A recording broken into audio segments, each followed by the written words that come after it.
I'm Amber Tran, part of the marketing team for Mabel's Labels out in California. I'm also a mom of a 3-year-old, and today we're going to make a blue spirulina smoothie bowl. Most mornings my family and I like to start off our day making some type of smoothie.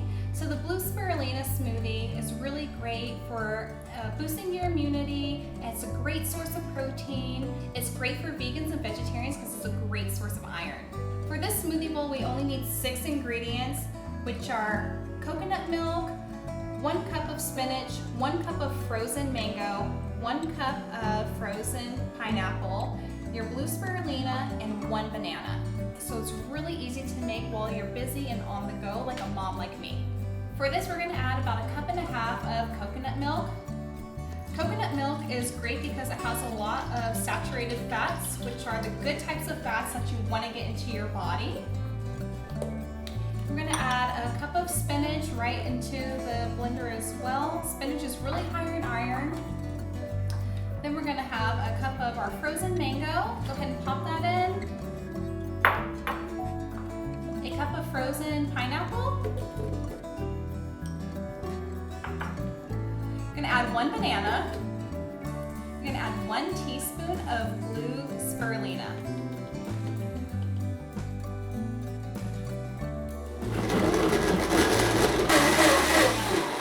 If your smoothie comes out too thin for a smoothie bowl, you can always add a few cubes of ice to thicken it up a little bit.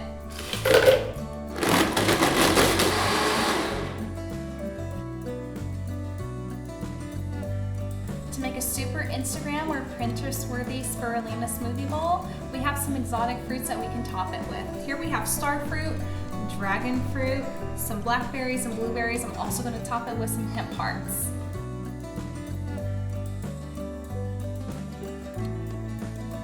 This delicious 6-ingredient spirulina smoothie bowl is a perfect addition to your mornings. And also, if you're going to be taking this with you to work, make sure to label your containers because you don't want anybody stealing this deliciousness.